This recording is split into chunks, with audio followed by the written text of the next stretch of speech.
द्वन्द्वम् भक्तवृन्दसमन्वितं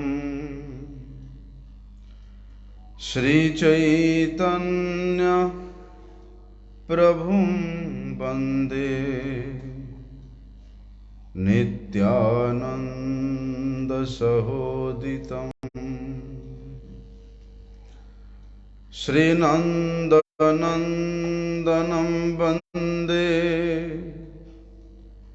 राधिका चरणद्वयं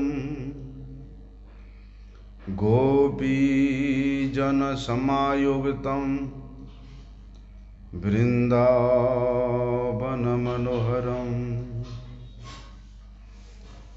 गुरवे गौरचन्द्राय राधिकाय तदालये कृष्णाय कृष्णभगताय तद्भगताय नमो नमः। वाञ्छाकल्पतरुर्भ्यश्च कृपा सिन्धुभ्य एव च पतितानां पावनेभ्यो वैष्णवेभ्यो नमो नमः। पतितपावन परम करुणामय परम आराध्यतम गुरुपाद पद्म नित्य लीला प्रविष्टम विष्णुपाद परमहंस परिव्राजकाचार्य अष्टोत्तर शत श्री श्रीमद् शिल भक्ति वल्लभ तीर्थ गोस्वामी गुरु महाराज जी के श्री अभय चरण कमल में अनंत कोटि साष्टांग दंडवत प्रणाम करते हुए उनकी अहेतु की कृपा प्रार्थना करता हूँ। परम आराध्यतम शिक्षा गुरुपाद पद्म नित्य लीला प्रविष्टम विष्णुपाद परमहंस शिल भक्ति विज्ञान भारती गोस्वामी महाराज के चरण कमल में अनंत कोटि साष्टांग दंडवत प्रणाम करते हुए उनकी अहेतु की कृपा प्रार्थना करता हूँ।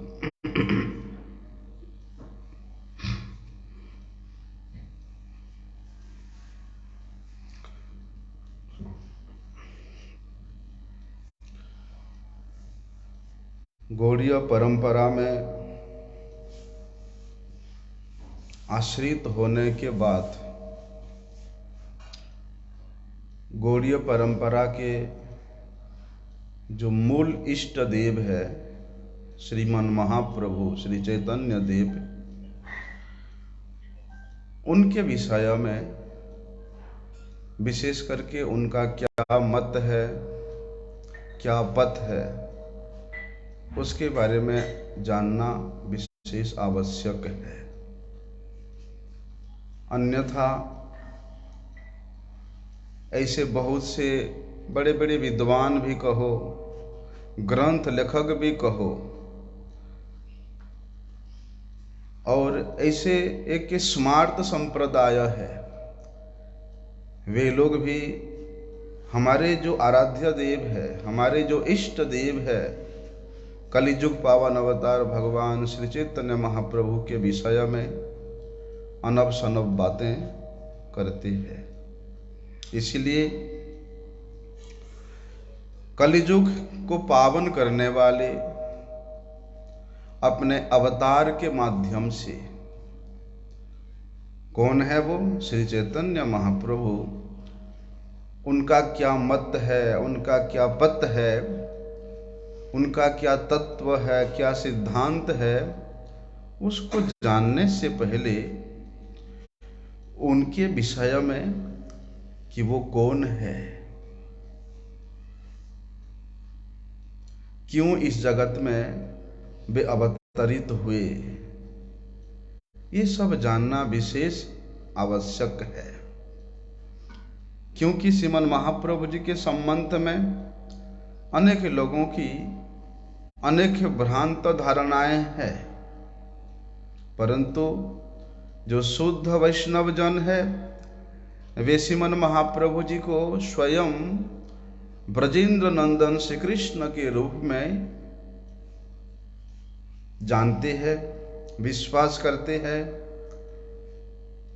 और अत्यधिक दृढ़ता के साथ उनकी आराधना भी करते हैं।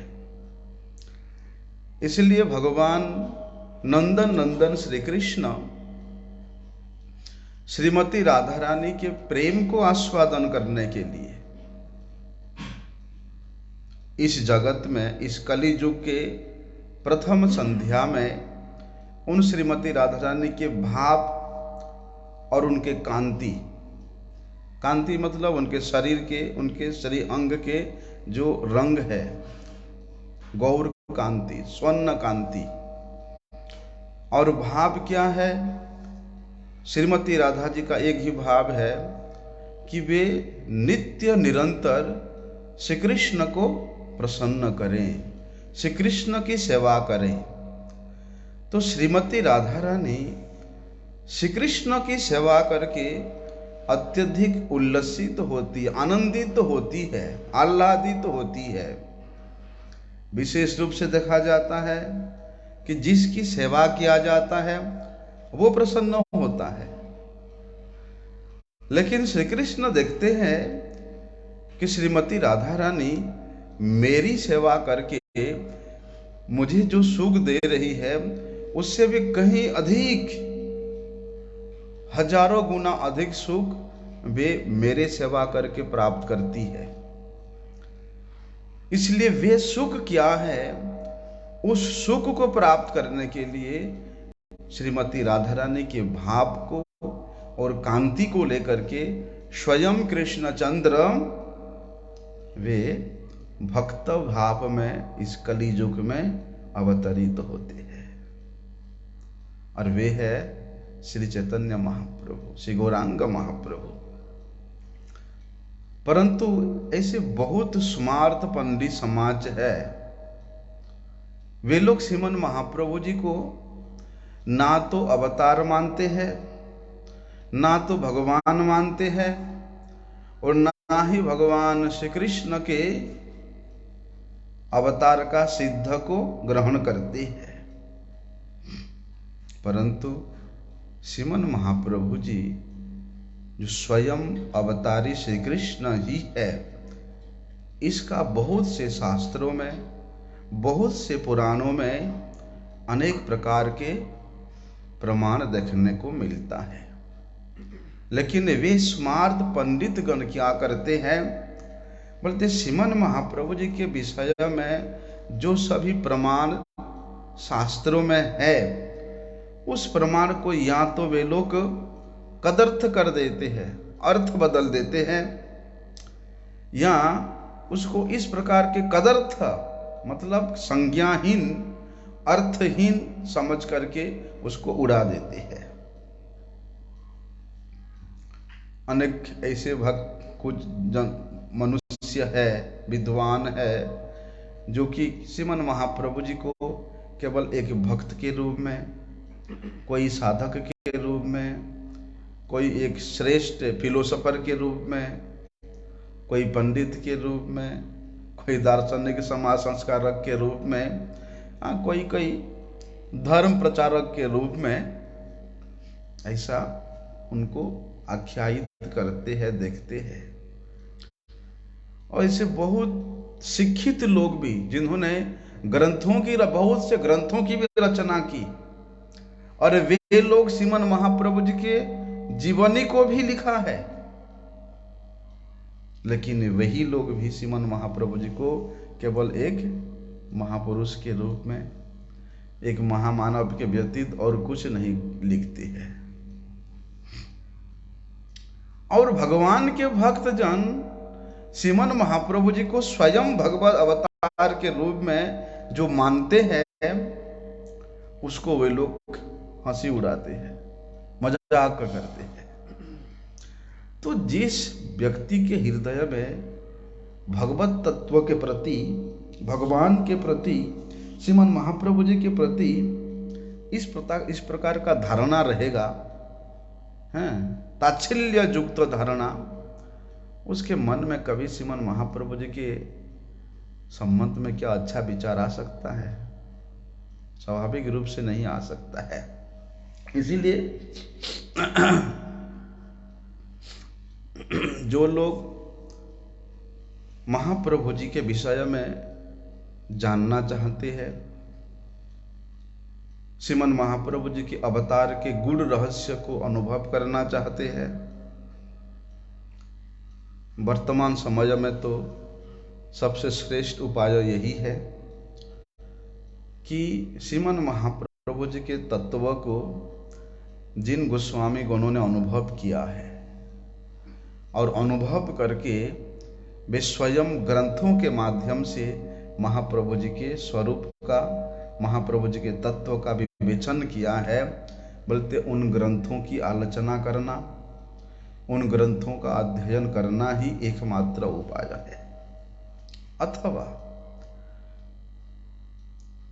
साधु गुरु शास्त्र वाक्य, साधु गुरु और शास्त्र के वाक्य में सुदृढ़ विश्वास युक्त होकर के उसको पालन करना पड़ेगा। वास्तव में गुरु वाक्य, गुरुमुख पद्म वाक्य, जो गुरुवाणी होता है वे शास्त्र से कभी भी अलग नहीं होता। शास्त्र जो निर्देश करते हैं वे गुरुमुख से ही विगलित होता है। एक प्रकार से श्री गुरुपाद पद्म को चलायमान शास्त्र के रूप में वर्णन करते हैं कुछ पंडित गण, विद्वान गण, तत्ववेत्ता गण। क्यों? क्योंकि गुरुदेव तभी है वो कि तद विज्ञानार्थम सगुरुम एव अभिगच्छेत समित पाणि श्रोत्रियम ब्रह्मनिष्ठम। इसलिए वे गुरु है क्योंकि वे श्रोत्रिय है, सभी प्रकार के स्मृति, शास्त्र, इतिहास, पुराण में पारंगत है। अर्थात शास्त्रों के जो गुण तत्व है वे श्री गुरुपाद पद्म के हृदय में स्वयं प्रकाशित है। इसलिए गुरु शास्त्र रूप हन। जिस प्रकार से हम लोग सुनते हैं गुरु कृष्ण रूप होते हैं, गुरु शास्त्र रूप होते हैं, उसमें किसी प्रकार का कोई संदेह नहीं है। ऐसे गोस्वामी गणों के हृदय के उद्गार को लेकर के जो ग्रंथ रचना हुआ है, बोलते उन ग्रंथों की आलोचना करने से, उन ग्रंथों की अध्ययन करने से वास्तव में हम लोग जान सकते हैं। ऐसे कि बंगाल में भी ये चैतन्य चरितामृत, चैतन्य भागवत, चैतन्य मंगल, ये बंग साहित्य में वहाँ पढ़ाई किया जाता है। बंग साहित्य में ये उनके पाठ है। लेकिन वे पढ़ने वाले लोग भी, चैतन्य चरितामृत, चैतन्य भागवत को पढ़ने वाले व्यक्ति भी, वे लोग भी श्रीमन महाप्रभु जी को भगवान के रूप में स्वीकार करना नहीं चाहते हैं। लेकिन शास्त्र जो शासन करके सिद्धि प्रदान करता है, शिष्य जो शासन को स्वीकार करता है, तो वे शास्त्र कभी भी प्रमाण विहीन वाणी को आख्यान नहीं करते हैं। इसलिए सत शास्त्रों में जो सिद्धांत निरूपण है, वास्तव में वे सिद्धांत के द्वारा ही वास्तविक तत्व को जाना जा सकता है। इसलिए भगवान श्री चैतन्य महाप्रभु जी के अवतार के विषय में बहुत प्रमाण है शास्त्रों में, और वो भी युक्ति सहित प्रमाण है। देखिए, सब लोग जानते हैं 4 युग है, सत्य, त्रेता, द्वापर और कली युग। ये क्रम के अनुसार ये चारों युग परिवर्तित होती रहती है। सत्य, त्रेता, द्वापर, कली पुनः शुरू होता है। तो ये 4 युगों में 4 युगावतार होता है, और युगावतार एक बार ही होता है। हम लोग देखते हैं कि ये युग कितना लंबा है। जैसे कली युग, इसका वयस है 4,32,000 वर्ष, कली युग का उम्र है। द्वापर का उसका डबल, तृतीया का उसका डबल, और सत्य का उसका डबल। इतना लंबा अवधि समझ लगता है हम लोगों को, लेकिन ये ब्रह्मा जी के एक निमिष के बराबर होता है ये 4 युग। बोलते ये 4 युग जब 71 बार परिवर्तित होता है, 71 टाइम, तो ब्रह्मा जी का एक दिन बीतता है। तो बोलते हैं प्रत्येक युग में भगवान युगावतार लेते हैं, और एक युग में एक युगावतार होता है। जैसे, और ये चारों युगों का जिस प्रकार 4 युगावतार है, युगावतार क्यों होता है? यदा यदा हि धर्मस्य ग्लानिर्भवति भारत अभ्युत्थानम अधर्मस्य तदात्मानं सृजाम्यहम् परित्राणाय साधूनां विनाशाय च दुष्कृतां धर्म संस्थापनार्थाय संभवामि युगे युगे। धर्म की स्थापना करने के लिए भगवान प्रत्येक युग में अवतरित होते हैं। तो उसी प्रकार जिस प्रकार एक युग में एक युगावतार होता है, किसके लिए? धर्म संस्थापन करने के लिए। बोलते जिस प्रकार 4 युग में 4 युगावतार है, और ये 4 युग का 4 युग धर्म भी है। जैसे सत्य युग का धर्म क्या है? ध्यान करना। और सत्य युग में जो युगावतार होता है वो कौन है? भगवान हंस, हंस रूपी विष्णु सत्ययुग के युगावतार का नाम है। तृतीया युग का धर्म क्या है? यज्ञ। और युगावतार है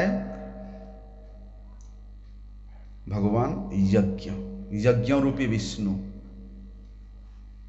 द्वापर का युग धर्म है अर्चन, और युगावतार है भगवान श्री कृष्ण। उसी प्रकार कलियुग का युगावतार है, युग धर्म है हरिनाम संकीर्तन। हरेर नाम हरेर नाम हरेर नामैव केवलम कलो नास्त्यैव नास्त्यैव नास्त्यैव गतिरन्यथा। कलियुग में हरिनाम के बिना दूसरा कोई धर्म नहीं है। इसलिए कलियुग के जो युगावतार है वो है श्री चैतन्य महाप्रभु, और इस कलियुग का युग धर्म है हरिनाम संकीर्तन। ये कोई मुख में मैं बोल देता हूं ऐसे नहीं है।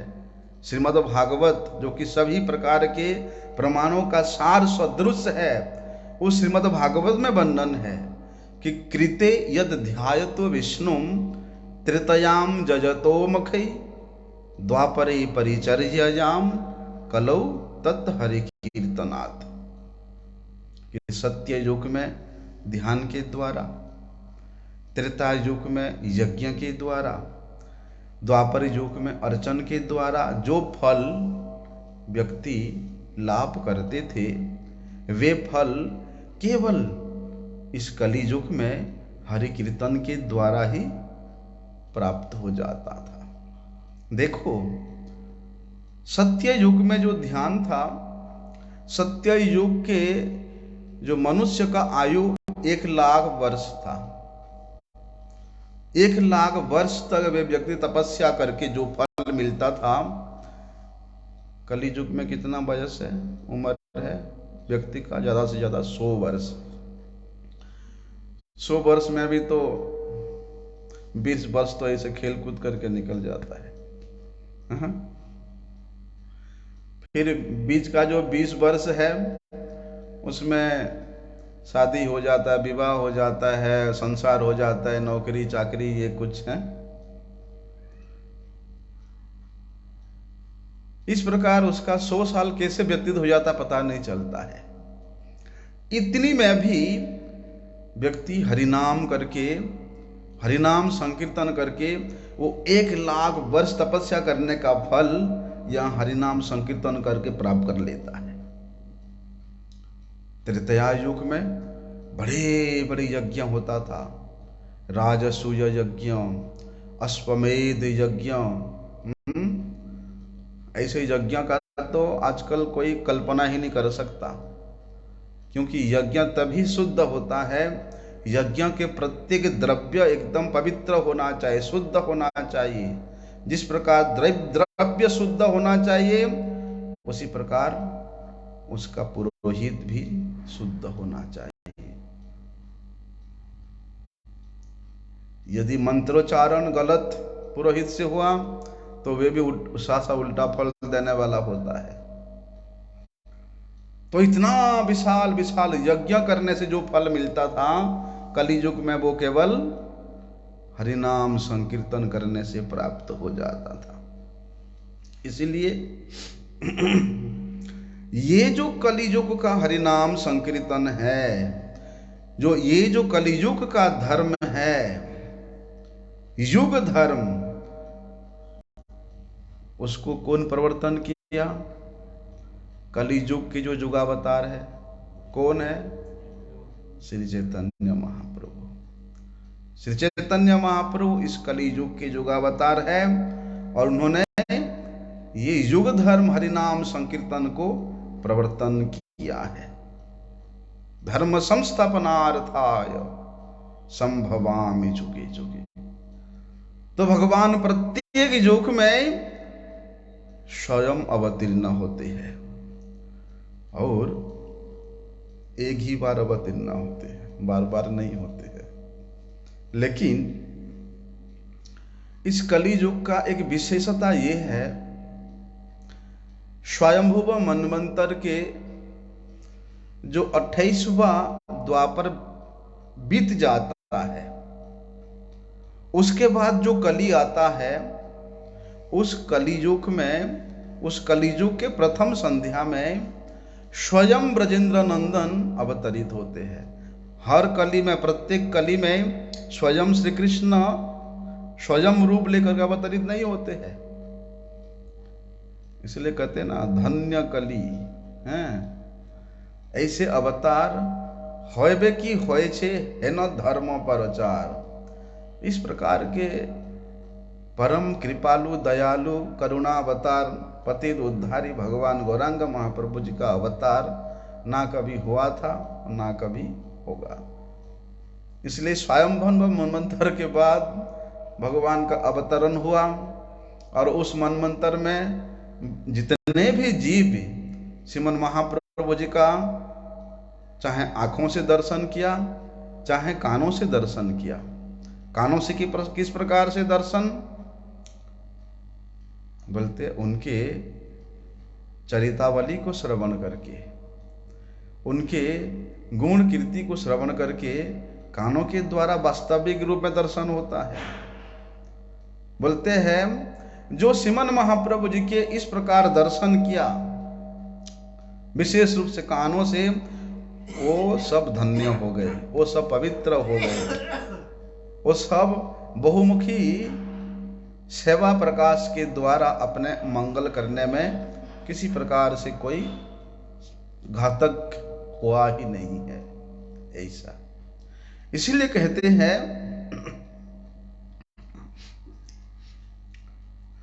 पुराणों में, शास्त्रों के इस वाणी से तो सिद्ध होता है कि हरि नाम के बिना कलियुग का दूसरा कोई धर्म नहीं है। चलो हम लोग सुनते हैं कि भगवान कल की अवतार होगा। और सब लोग कहते हैं कि वे कल की भगवान जो अवतार होगा वे कली का युग अवतार होगा, ऐसे बोलते हैं। नहीं, भगवान कल की अवतार होंगे। कली के अंतिम समय में कल की भगवान का अवतार होगा, लेकिन वे कल की भगवान कोई युग धर्म प्रवर्तन करने के लिए नहीं, उन्होंने इस कली का संहार करने के लिए अवतरित होंगे। कली का संहार करना ये कोई युग धर्म नहीं है और कोई शास्त्र वर्णन भी नहीं किया। शास्त्र तो वर्णन किया है कि हरे नाम हरे नामैव केवलम, हरि नाम ही एकमात्र कलियुग का युग धर्म है। और वो युग धर्म प्रवर्तन करने वाला कौन है? स्वयं ब्रजेंद्र नंदन अभिन्न श्री गौरांग महाप्रभु। इसलिए श्रीमन महाप्रभु स्वयं ये युग धर्म को प्रवर्तन किए हैं, इसलिए वे ही कलियुग के युगावतार है। केवल युगावतार नहीं, बोलते वे स्वयं अवतारी श्री कृष्ण ही है, स्वयं अवतारी है। जब 10वें स्कंद में हम लोग श्रवण करते हैं कि गर्ग मुनि भगवान श्री कृष्ण के नामकरण संस्कार कर रहे थे, तो उसी समय नंद महाराज को गर्गाचार्य कहे थे कि आसन बन्नास्त्रय शस्य गृह्णतु अनुयुगम तनु शुक्लो रक्त तथा पीत इदानीम कृष्णताम गतः। क्या कहते कि नंद महाराज, आपका ये जो पुत्र है ये 4 युग में 4 अवतार लेता है। किस प्रकार से? शुक्ल, रक्त और पीत। शुक्ल मतलब सत्य युग में शुक्ल वर्ण, त्रेता युग में रक्त वर्ण और कली युग में पीत वर्ण धारण करके ये युग युग में अवतार लेता है। और इदानीम कृष्णताम गतः, और अभी इस द्वापर में ये श्याम वर्ण को, कृष्ण वर्ण को प्राप्त हुआ है। इसलिए सत्य युग में भगवान श्री कृष्ण शुक्ल वर्ण में, तृतीया युग में भी रक्त वर्ण में, और कली युग में वे पीत वर्ण धारण करके अवतरित होते हैं। इसलिए कली युग में भगवान कल्कि का अवतार होगा, लेकिन उनका पीत वर्ण लेकर के अवतरित होंगे, ऐसा वर्णन नहीं है किसी शास्त्र में। कलियुग के युगावतार के विषय में स्वयं गर्गाचार्य बताए हैं कि आपके ये पुत्र कली युग में पीत वर्ण धारण करके युगावतार लेता है, ऐसा बोलते हैं ना। पीत वर्ण का जो पर्यायवाची शब्द है वो गौर है। गौर शब्द के जो है, गौर शब्द से ही उसका पर्यायी शब्द अर्थ होता है, पीतो गौर हरिद्राव। इसलिए चैतन्य महाप्रभु जी का वर्ण गौर वर्ण है, इसलिए उनको गौर हरि के रूप में सब लोग पुकारते हैं।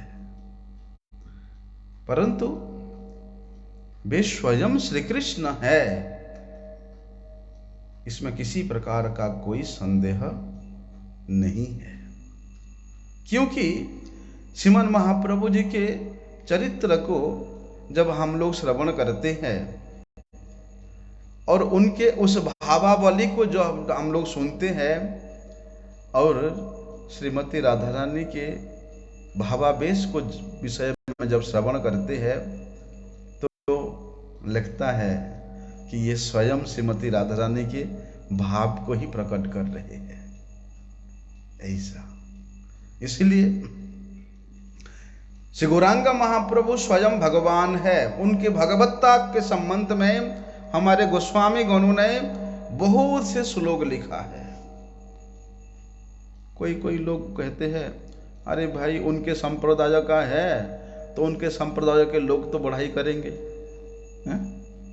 गोस्वामी गण तो सब गौड़ीय संप्रदाय से है, इसलिए उनके संप्रदाय का भगवान बनाया है तो उनके बारे में तो बढ़ाई करेंगे ही।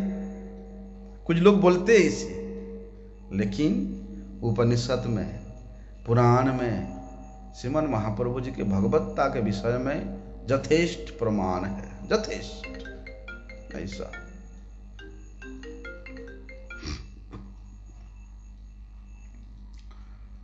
और गोस्वामी गणों के साहित्य को पढ़ना, रूप गोस्वामी जी, सनातन गोस्वामी जी, जीव गोस्वामी जी, गोपाल भट्ट गोस्वामी जी हैं, कि किस कोटि के महात्मा है, कैसा सिद्धांत है उनका। आज तक इस वैदिक इतिहास में गौड़ीय गोस्वामी गणों के सिद्धांत के ऊपर कोई सिद्धांत कोई स्थापित किया ही नहीं है। सर्वश्रेष्ठ सिद्धांत हमारे गौड़ीय गोस्वामी गणों ने स्थापित किया है। और बोलते वे गोस्वामी गण स्वयं श्रीमन महाप्रभु जी के भगवत्ता को उपलब्धि करके हम सब के कल्याण के लिए उन्होंने उसको ग्रंथ के रूप में लिपिबद्ध किया है।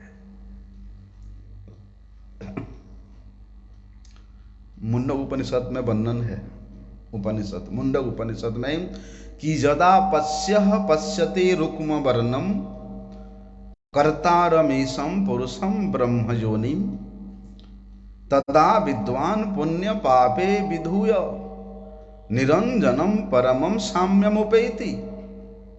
देखो उपनिषद क्या कहती है कि जब उस सुवर्ण वर्ण विग्रह, उस गौर वर्ण विग्रह, उस पीतवर्ण विग्रह, वो कौन है? हिरण्यगर्भ। वो कौन है? श्री चैतन्य महाप्रभु। उनको जीव देखता है, देख लेता है। किस प्रकार से देखता है? शिष्य कभी भी, सत शिष्य कभी भी अपनी आंखों के द्वारा भगवत दर्शन नहीं कर पाता। सत शिष्य सर्वदा गुरु वाणी के द्वारा कानों से ही भगवान का दर्शन करता है, और कानों के द्वारा जो भगवत दर्शन है वो यहाँ उपलब्धि होता है, यहाँ अनुभव होता है। इसलिए कहते हैं कि वे हिरण्य वर्ण भगवान को, उस पीत वर्ण भगवान को जो एक बार भी देख लेता है, बोलते हैं सभी प्रकार के पापों से और पुण्यों से भी वे व्यक्ति निर्मल हो जाता है। पाप से तो मुक्ति होता ही होता है, पुण्यों से भी मुक्ति हो जाता है।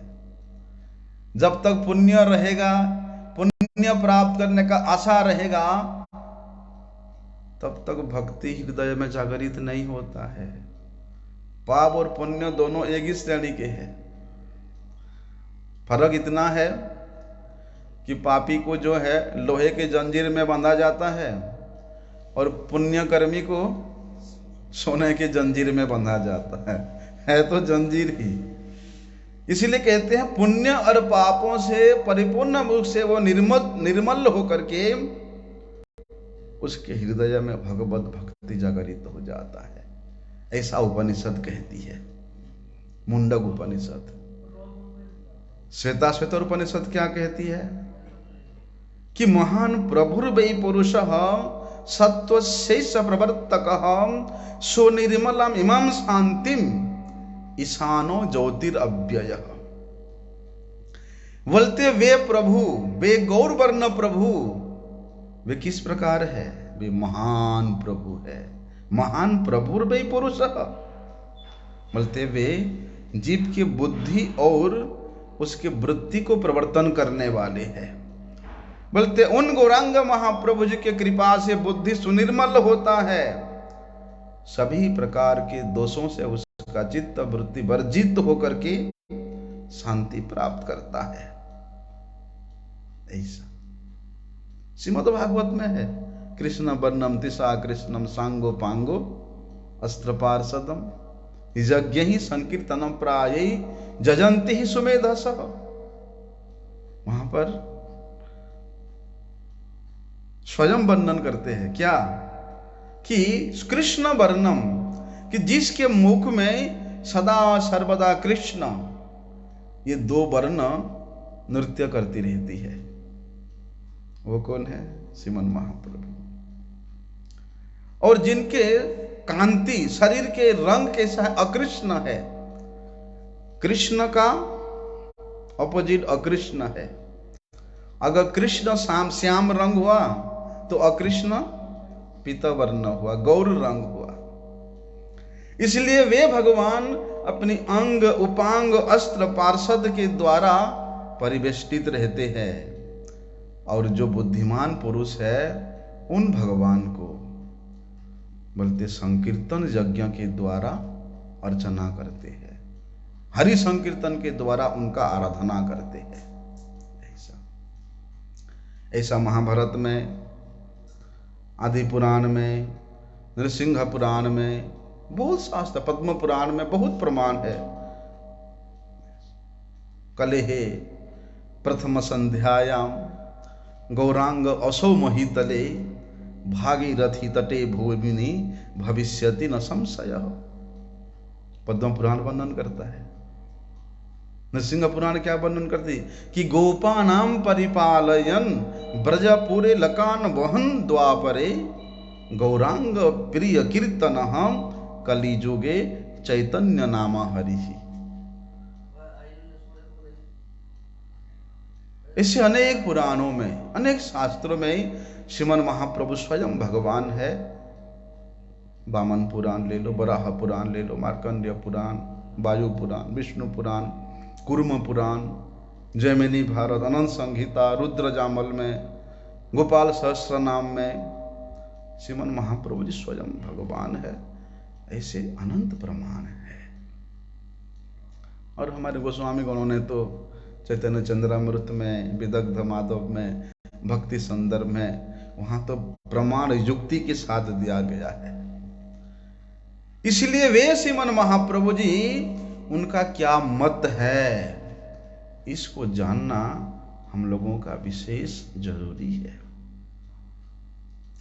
क्या है श्रीमन महाप्रभु जी का मत? कि आराध्यो भगवान ब्रजेश तनय स्तद्धाम वृंदावनम रम्या काचित उपासना ब्रजबधू वर्गेण जा कल्पिता श्रीमद् भागवतम प्रमाणममलम प्रेमा पुमार्थो महान श्री चैतन्य महाप्रभुर मतम इदम तत्रादरो न परः। यही श्रीमन महाप्रभु जी का सर्वश्रेष्ठ मत है। इस मत के अलावा श्रीमन महाप्रभु जी और कुछ नहीं मत स्थापित किया। क्या है? आराध्यो भगवान ब्रजेश तनय। बोलते हैं जितना भी आराध्य देव है उनमें से सर्वश्रेष्ठ आराध्य देव कौन है? ब्रजेंद्र नंदन भगवान श्री कृष्ण ही एकमात्र जीव का उपास्य है। क्यों? क्योंकि वे भगवान परमेश्वर है, सभी कारणों के परम कारण है, और वे अनादि आदि गोविंद है। और कहते हैं वे कहाँ रहते हैं? हमारा जो सबसे परम उपास्य है वे रहते हैं तद्धाम वृंदावनम। वे वृंदावन में रहते हैं। बोलते वे परम पुरुष भगवान श्री कृष्ण के चरणों में प्रेम प्राप्ति करना, कृष्ण प्रेम प्राप्ति करना ही जीव का परम पुरुषार्थ है। धर्म अर्थ काम मोक्ष हमारा पुरुषार्थ नहीं है। श्री कृष्ण प्रेम प्राप्ति करना ही जीव का एकमात्र परम पुरुषार्थ है। और वे पुरुषार्थ किस प्रकार से लाभ कर सकते हैं? बोलते हैं ब्रज बधु वर्गिण या कल्पिता। ब्रज बधुगण, ब्रज नारीगण, इन ब्रजंगनागण, गोपीगण बोलते हैं जिस प्रकार से उनका उपासना किया था, बोलते वे सर्वश्रेष्ठ उपासना है, वे उपासना पद्धति के द्वारा उस मधुर रस के सिवाय सर्वश्रेष्ठ है। बोलते वे कृष्ण प्रेम प्राप्त कर सकते हैं। श्रीमन महाप्रभु कहते हैं कि श्रीमद् भागवतम प्रमाणम अमलम, श्रीमद् भागवत अमल प्रमाण है, और श्रीमद् भागवत में जो प्रमाण निर्दिष्ट है उस प्रमाण को कोई छिन्न भिन्न नहीं कर सकता है। यही श्रीमन महाप्रभु जी का मत है। श्रीमद् भागवत भी तो ये कहते हैं ना, कृष्णस्तु भगवान स्वयं, कि भगवान श्री कृष्ण ही वे स्वयं भगवान है। ईश्वर परम कृष्ण सच्चिदानंद विग्रह अनादिर आदि गोविंद सर्व कारणम कारणम। यह श्रीमन महाप्रभु जी का मत है। अभी उनका पथ क्या है ये भी हम लोगों को जानना पड़ेगा, क्योंकि उस पथ को छोड़ करके गोड़िया होकर के दूसरे पथ में चलेंगे तो वहां पर पैर फिसलेगा ही फिसलेगा, कल्याण नहीं होगा। इसलिए सब कारणों के परम कारण भगवान श्री कृष्ण, उनके साथ जीव का क्या संबंध है ये जानना पड़ेगा। जिस प्रकार ये संसार में हम लोगों का संबंध है, माता पिता से, पति पत्नी से, पुत्र पुत्री से, अनेक संबंध है। ये संबंध कब तक रहेगा? जब तक शरीर रहेगा तब तक ये संबंध है। शरीर के बाद, शरीर चले जाने के बाद, मरी गला बेले दो घड़ी कांदीबे दुआरे देवे गोबर। एक कहावत है, कोई व्यक्ति जैसे मर जाता है ना तो उसको घर से बाहर कर लेते हैं, आंगन में रखते हैं, और जब उसके अर्थी को उठा के ले जाते हैं, फिर जिस आंगन में उसको रखते हैं वहां गोबर दे करके लेप के साफ करते हैं। बस संबंध खत्म। लेकिन उस सर्व कारण भगवान श्री कृष्ण के साथ हमारा जो नित्य संबंध है, वो संबंध को जानना हमारा श्रेष्ठ प्रयोजन है। हमारा सर्वश्रेष्ठ प्रयोजन क्या है और किस उपाय से हमने उस प्रयोजन को प्राप्त कर सकते हैं, इस संबंध में सीधे सीधे बोले तो संबंध, अभिधेय और प्रयोजन, इसको, इस तत्व में हम लोगों को प्रवृत्त होना पड़ेगा, अपने आप को लगना पड़ेगा, जानना पड़ेगा। नहीं तो भैया, नहीं जानने से क्या होता है, दूसरे दूसरे देव देवियों का उपासना करने के लिए भागेंगे, हैं? कोई ब्रह्मा का, कोई रुद्र का, कोई गणेश का, कोई शिव का, कोई दुर्गा का, हैं? पंचोपासना करने में लग जाएंगे इधर उधर भाग करके। साधना क्या करेंगे? साधना, ध्यान, धारणा, प्राणायाम, हैं? इस प्रकार कष्ट साध्य साधना करेंगे, अनिमा सिद्धि लाभ करने के लिए भागेंगे, वृथा अपना समय को, अपना जीवन को नष्ट करेंगे और पुनः पुनः जन्म मृत्यु के चक्कर में यहाँ त्रिताप भोग करते रहेंगे। क्योंकि भैया देखिए, भगवान श्री कृष्ण ही पूर्ण वस्तु है, और इस प्रकार से पूर्ण है कि ओम पूर्णमदः पूर्णमिदं पूर्णात् पूर्णमुदच्यते पूर्णस्य पूर्णमादाय पूर्णमेव अवशिष्यते। इतना परिपूर्ण वस्तु है कि उनमें अपूर्णता का नाम ही नहीं है, परिपूर्ण है। उनसे जितने भी लो वहां से लेस मात्र भी कमी नहीं होता है। और वे पूर्ण पुरुष भगवान का हम लोग क्या है? अंश है। जीव उनके अंश है। किस प्रकार के अंश है? अणु अंश है। ममैवांशो जीवलोके जीवभूत सनातन। स्वयं भगवान श्री कृष्ण गीता में कहते हैं कि जीव उनका दास है। ये हमारा संबंध है भगवान के साथ। जीवेर स्वरूप है कृष्णेर नित्य दास। ये हमारा भगवान के साथ संबंध है। अभी दास का क्या काम है? प्रभु का सेवा करना है।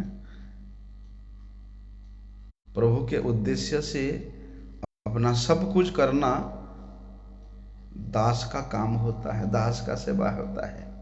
प्रभु के सेवा के व्यतीत दास का और कोई कृत्य होता ही नहीं है। एकमात्र कृत्य है। ठीक है भैया, हम घर परिवार किए हैं, नौकरी बिजनेस इत्यादि करते हैं, लेकिन उद्देश्य रखना, क्या उद्देश्य रखना? चाहे नौकरी करें, चाहे बिजनेस करें, चाहे परिवार करें, उद्देश्य रखना मूल में भगवान को, केंद्र बिंदु रखना भगवान को। नहीं सोचना कि घर के मैं स्वामी हूं, ये मेरे पत्नी है, ये बच्चे हैं, मैं गृह स्वामी हूं। मेरे घर के स्वामी मेरे प्रभु है, और मैं जिस प्रकार से उनका दास हूं, ये घर के जितने भी सदस्य है, चाहे पत्नी हो, बच्चे हो, वे भी उनके ही दास है। इसलिए भगवान के दास का सेवा करने का अभिलाषा लेकर के नौकरी करो, बिजनेस करो। ऐसे नहीं सोचना कि मैं मेरे पत्नी के लिए कर रहा हूं, मेरे बच्चों के लिए कर रहा हूं। बोलते ये लोग भी भगवान के दास है, ये लोग भी भगवान के भजन करते हैं, ये मेरे परिवार वाले भी भगवत सेवा करते हैं। इस भावना से करने से वहां संबंध सिद्ध होता है। किस प्रकार के संबंध? कि प्रभु सेवा का संबंध, प्रभु के दासत्व का संबंध। इसलिए स्वयं के सुख विधान को, स्वयं के भोग विधान को परित्याग करके कृष्ण के सुख विधान को चेष्टा करना ही तो प्रेम है। आत्मेंद्रिय प्रीति वांछा क्या है? तारे बलि काम, कृष्णेंद्रिय प्रीति वांछा धरे प्रेम नाम। इसलिए वही प्रेम ही जीव का एकमात्र प्रयोजन है। केवल प्रयोजन नहीं, परम प्रयोजन है।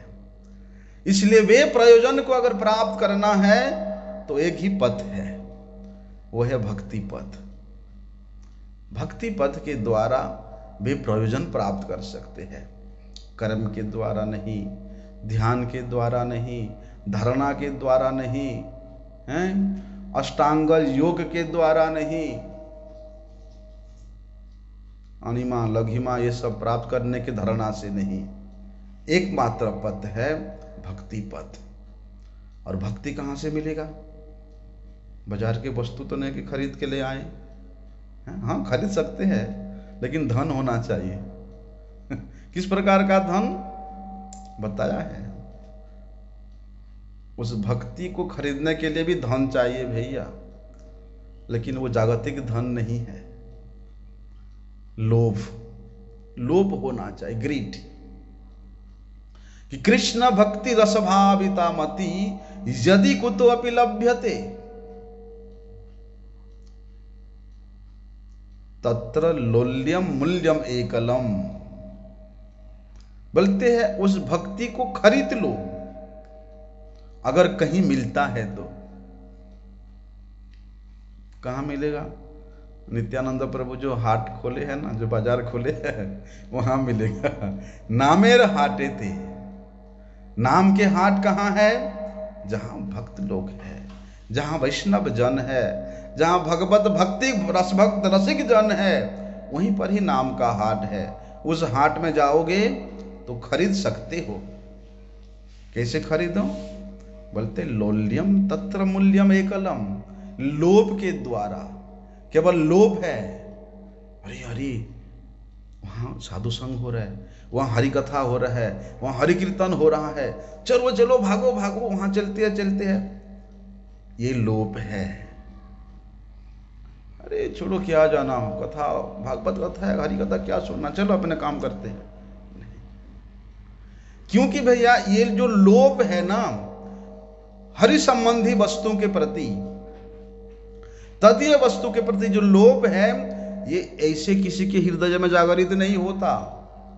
बोलते जन्म कोटि सुकृति रपि न लभ्यते, करोड़ों जन्मों के सुकृति से भी ये लोभ नहीं मिलता है। अगर किसी में लोभ गुरु कृपा से हो गया है तो उस लोभ को बढ़ाओ, उसी से खरीद सकते हैं। भक्तिस्तु भगवत भक्त संगे न परिजायते, बोलते वे भक्ति का पथ, वे भक्ति केवल भगवत भक्तों की संग से ही प्राप्त होता है, कर्मी के संग से नहीं, ज्ञानी के संग से नहीं, जोगी के संग से नहीं, केवल भक्त के संग से ही प्राप्त होता है। लेकिन किस प्रकार होना पड़ेगा? अन्याभिलाषिता शून्यम ज्ञान कर्म अनादि आवृतम आनुकूल्येन कृष्णानुशीलनम भक्तिरुत्तमा। बड़ी लंबा व्याख्या है। अभी ठाकुर जी का सन का समय हो गया, कल श्रवण करेंगे। वांछा कल्पतरुभ्यश्च कृपा सिन्धुभ्यैव च पतितानां पावनेभ्यो वैष्णवेभ्यो नमो नमः।